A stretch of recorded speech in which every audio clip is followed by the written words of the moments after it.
ஸ்ரீமதே ராமானுஜாய நமஹ. ஸ்ரீமதே வரவர முனையே நமஹ. ஸ்ரீ வாதூல குரவே நமஹ.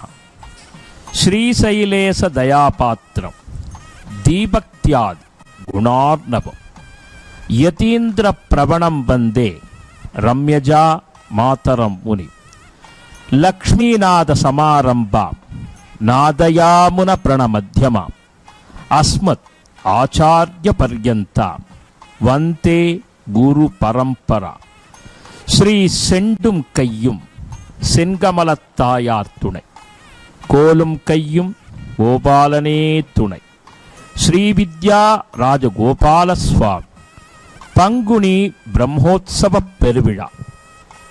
பிரம்மோத்சவத்திலே 8ஆம் திருநாளாக அருட்காட்சி தருகிறது ரிஷ்யமுக பர்வத வாகனம்.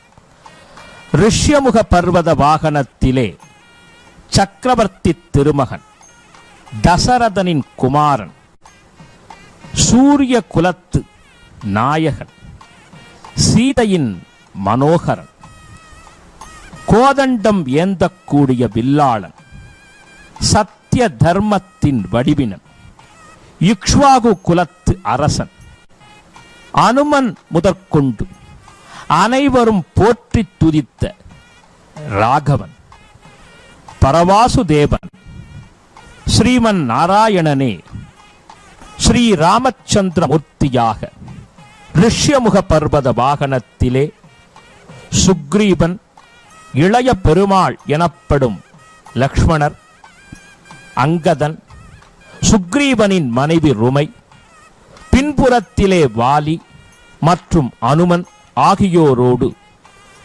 அற்புதமாக சுக்ரீவனுக்கு ராஜ்யாபிஷேகம் செய்து தன்னை சரண் புகுந்த அவனுக்கு அருள் பொழியக்கூடிய அற்புத திருக்கோலத்திலே ரிஷ்யமுக மலை என்று சொல்லக்கூடிய அற்புதமான வாகனத்திலே அமர்ந்து கொண்டு அனைவருக்கும் அனுக்கிரக மழை பொழிகிறான்.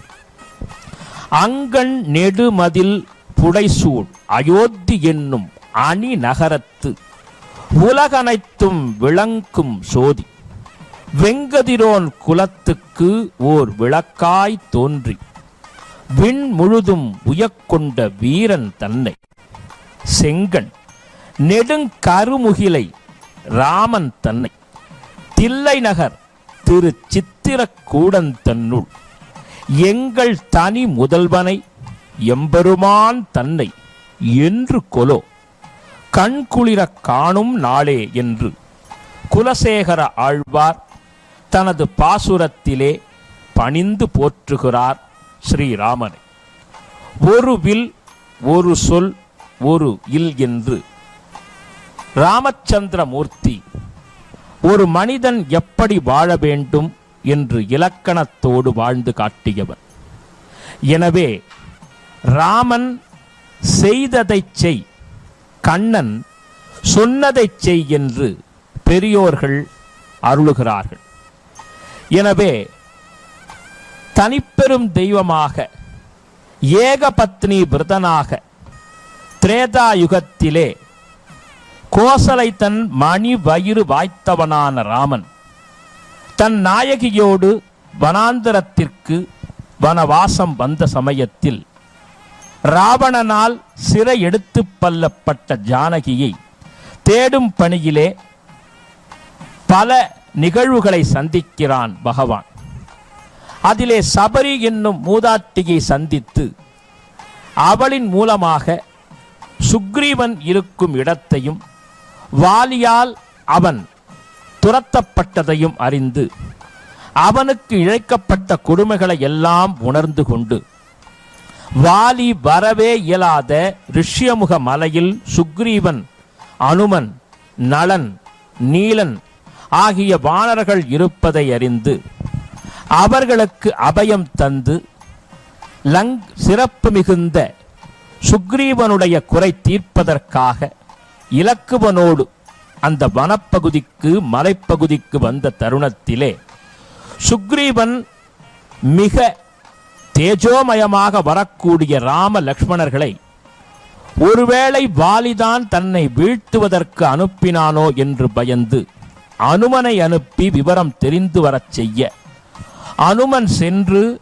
தனது சொல்வாக்கால் ராமனுடைய மனதை வென்று சொல்லின் செல்வன் இவனே என்று ராமனே புகழ்ந்துரைக்கும் வண்ணம் அனுமன் மிக எளிமையாக சுக்ரீவனின் நிலையைச் சொல்லி ராமனுடைய திவ்ய சரணார விந்தத்தை சுக்ரீவன் பற்ற வேண்டும், அதனால் சுக்ரீவனது குறை நீங்க வேண்டும் என்று விண்ணப்பம் செய்து ராம லக்ஷ்மணர்களை தனது தோளிலே ஏற்றிச் சென்று சுக்ரீவன் இருக்கும் ரிஷியமுக மலைக்கு வந்து ராம சுக்ரீவ சக்கியத்தை நடத்துவதற்கு ஒரு காரண மூர்த்தியாக விளங்க, அங்கேயே அப்பொழுதே ராமச்சந்திர மூர்த்தியான பகவான் இலக்குவனை ஒரு காட்டுக்கொடியை கொணர்ந்து அவன் தலையிலே சூட்டுமாறு செய்து, நீயே இனி கிஷ்கிந்தைக்கு ராஜா என்று முடிசூட்டுகிறான்.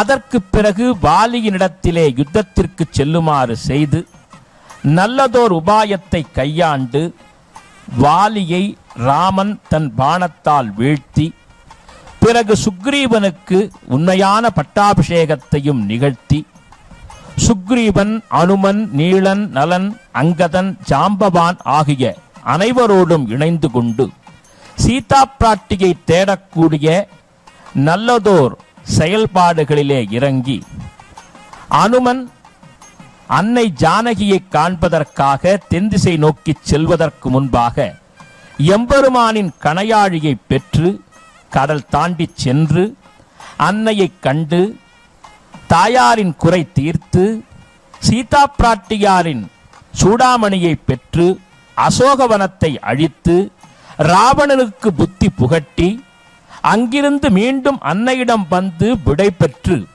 மீண்டும் ராமனை சென்று கண்டு, கண்டேன் சீதையை கற்பின் கனலாக என்று சொல்லிய அற்புதமான வைபவங்கள் நிகழ்வதற்கும், அதன் பிறகு ராம ராவண யுத்தத்திலே ராமச்சந்திர மூர்த்தி வெல்வதற்கும் ராமராஜ்யத்தை ஏற்படுத்தவும் முக்கியமான பகுதியாக அமைந்த பகுதிதான் ரிஷ்யமுக பர்வத மலை. எனவே ராமச்சந்திர மூர்த்திக்கும் ஒரு திருப்புமுனை ஏற்பட்டதும் சுக்ரீவனுக்கும் வாழ்விலே ஒரு திருப்புமுனை ஏற்பட்டதும் இந்த ரிஷ்யமுக மலையில்தான். எனவே தான் பகவான் இந்த ரிஷ்யமுக பர்வதத்திலே ராகவனாக, ராமனாக, கோதண்ட பாணியாக அனுக்கிரகமழை பொழிகிறான்.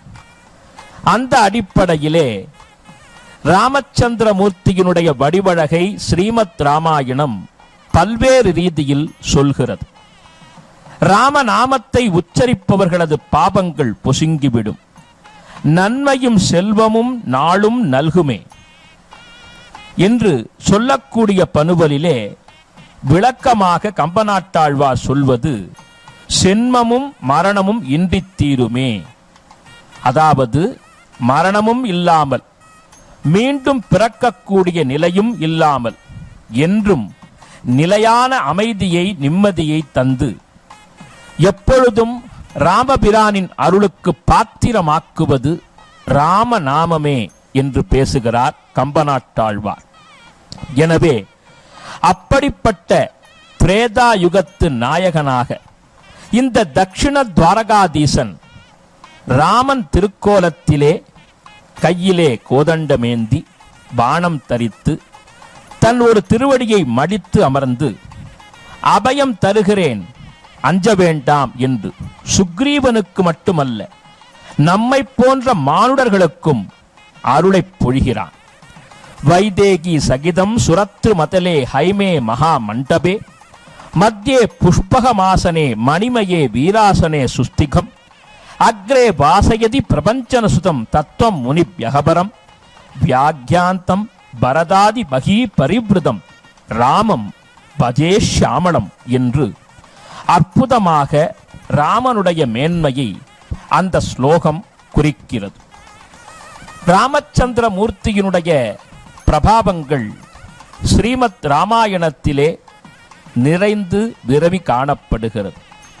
அதுவும் ராமனை விட ராமநாமம் அதி உன்னதம் வாய்ந்தது. ராமநாமத்தை செப்பியவர்களும் அதை கூறிக்கொண்டிருப்பவர்களும் இம்மை மறுமை ஆகிய நிலை கடந்து சகல சௌபாகியமும் பெறுவர் என்பது ஆன்றோர் அருள் வாக்கு. ராமச்சந்திரமூர்த்தியின் அவதாரம் தர்மத்தை நிலை நிறுத்துவதற்கு. ராமோ விக்கிரகவான் தர்மஹா, தர்மோ விக்கிரகவான் ராமஹா என்று சொல்கிறது ஸ்லோகம். தர்மமே ராமனாய் பிறந்தது, ராமனே தர்மத்தின் வடிவினனாக வந்தான் என்று ஸ்லோகம் குறிப்பிடுகிறது. முக்கியமாக ராமாவதாரம் ராவண சம்ஹாரத்திற்கு மட்டுமல்லாது சாதுக்களை ரட்சிப்பதற்கும் முனிவர்களை நேசிப்பதற்கும் அவர்களது மேன்மையை பறைசாற்றுவதற்கும் மட்டுமே எனலாம். ராமாயணத்திலே நாம் காணும் பொழுது முனிவர்களின் பால், அதாவது ரிஷிகளின் பால் பகவான் கொண்ட அன்பு மிகவும் ஏற்றமாக சொல்லப்படுகிறது. ராம பகவான் ஸ்ரீ ராமச்சந்திரமூர்த்தி தனது குலகுருவான வசிஷ்ட மகரிஷியினிடத்திலே 4 வேதங்களையும் சாஸ்திரங்களையும் உபனிஷதங்களையும் வில்வித்தை உள்ளிட்ட தனுர் வேதங்களையும் கற்று தேர்ந்தார். விஸ்வாமித்ர மகரிஷியின் மூலமாக மந்திரங்களை, அஸ்திர சஸ்திர மந்திரங்களை அறிந்து அந்த விஸ்வாமித்ர மகரிஷிக்கு பக்கத்துணையாக விளங்கி அந்த விஸ்வாமித்திரரை எதிர்த்த தாடகைதனையும் சுபாகுவையும் வீழ்த்தி விஸ்வாமித்ர மகரிஷியின் தவத்தினை காத்தருளினார். அந்த விஸ்வாமித்ர மகரிஷியின் மூலமாகவே சீதா சுயம்பரத்திலே மிதிலாபுரியிலே கலந்து கொண்டு கல்யாண ராமனாக, சீதா ராமனாக அற்புதமான திருக்காட்சி தந்தார். அடுத்ததாக ராமபிரானுடைய வெற்றிக்கு வழிவகுத்து தந்தவரும் ஆதித்ய ஹிருதயத்தை அருளியவரும் ராமனுடைய அன்புக்கு பாத்திரமாக விளங்கியவருமான குருமுனி, அருள்முனி, ஞானமுனி, செம்முனி, கும்பமுனி, பொதிகை மாமுனி, தமிழ் திருமுனியான அகத்திய மகரிஷியினிடத்திலே மிகுந்த பற்றுதலோடு ஈடுபாட்டுடன் அவருக்கு மிகுந்த விசேஷமான கைங்கரியங்களை ராமச்சந்திரமூர்த்தி செய்து அகஸ்தியரோடு நெருங்கி இருந்தார். எனவே தான் ராவண சம்ஹார சமயத்திலே ஆதித்ய ஹிருதயத்தை அகஸ்தியர் அருளி ராகவன் ராவணனை வெல்வதற்கு ஒரு வழிவகுத்து தந்தார். அந்த அடிப்படையிலே அகஸ்தியரோடு ராமச்சந்திரமூர்த்தி அதீத ஈடுபாடு காட்டியதும் ராமாயணத்தின் பால் அறிகிறோம்.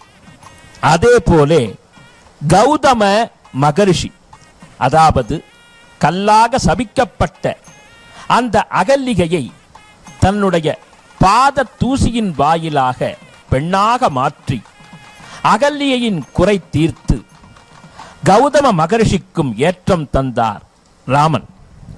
அதைப் போலவே ஸ்ரீ மதங்க மகரிஷியும், அதற்கு அடுத்ததாக அத்ரி மகரிஷியும், ஸ்ரீ ஜாபாலி மகரிஷியும், பாரத்வாஜ மகரிஷியும், வால்மீகி மகரிஷியும், துர்வாச மகரிஷியும் ராமனை போற்றி துதித்தவர்களாவர். இந்த முனிவர்களை சந்திக்க வேண்டும், அவர்களோடு நெருங்கி பழக வேண்டும் என்று சாதுக்கள் சங்கமத்தையே சத்திய சங்கமாக கொண்டான் ராகவன். எனவே தான் ஜாபாலி மகரிஷி என்ற மாமுனிவர் பரதனோடு வந்த பொழுது, ராமா, நீ உன்னுடைய விரதத்தை, தந்தைக்கு சொன்ன சத்திய வாக்கினை சற்றே விலக்கி மீண்டும் ராஜ்யாதிகாரம் எடுத்துக்கொள்ள வேண்டும். தந்தையே மறைந்த பிறகு அந்த வாக்கிற்கு நீ முக்கியத்துவம் தரலாகா என்று சொல்ல, அந்த ஜாபாலி மகரிஷியிடமே ராகவன் வாதம் செய்து, தந்தை மறையலாம், தந்தைக்கு கொடுத்த வாக்கினை தனையன் மீறலாகா என்று சொல்லி தனது விரத பரிபாலனத்தை, பித்ருவாக்கிய பரிபாலனத்தை பூர்த்தி செய்தார். அதைப் போலே ராமச்சந்திரமூர்த்தி வனாந்தரத்திலே திரிந்த பொழுது சரபங்க மகரிஷி ஆகியோரிடத்திலே மிகவும் பாசத்தோடு பழகினார், அவர் கொடுத்த எளிய உணவினையும் ஏற்றார். பாரத்வாஜ மகர்ஷியின் ஆசிரமத்திற்கு சென்ற ராகவனுக்கு அவர் அநேக விதமான பழங்களை தந்து உபசரணை செய்தார். ராமனே, நீ விஜயராமனாக வெற்றி பெற்று திரும்பும் சமயத்திலே எமது ஆசிரமத்திலே ராஜ்ய போகங்களோடு அன்னத்தினை சாப்பிட வேண்டும் என்று சொல்ல, அந்த பரத்வாஜ மகர்ஷிக்காக ராமன் எழுந்தருளி ராவண வதத்தை முடித்துக்கொண்டு அனுமனோடு, சீதையோடு, இலக்குவனோடு, விபீஷணரோடு பரத்வாஜ மகர்ஷியின் ஆசிரமத்திற்கு வந்து உணவை புசித்தான் என்று சொல்லப்படுகிறது. அது மட்டுமல்லாமல் ஸ்ரீமத் ராமாயணத்தை அருளியவரே வால்மீகி என்ற மகர்ஷி. அவர் முனிவராக மாறுவதற்கு முன்பாக கல்வராக விளங்கிய தருணத்திலே நாரத மகர்ஷியால் ஆட்கொள்ளப்பட்டு ராமநாமத்தை மந்திரோபதேசமாக பெற்று தவ நிலையிலே அவர் விளங்கிய சமயத்தில் புற்றே மூடி நிறவ புற்றுக்களால் ஆன முனிவர் என்பதார் வால்மீகி. வன்மீகம் என்றால் புற்று. எனவே புற்றே உருவாக வடிவாக விளங்கி ராம ஜபத்தை செய்து ஸ்ரீமத் ராமாயணத்தை 24,000 ஸ்லோகங்களாக நான்முக கடவுளான பிரமனின் அனுகிரகத்தின் மூலம் இந்த உலகத்திற்கு வழங்கினார்.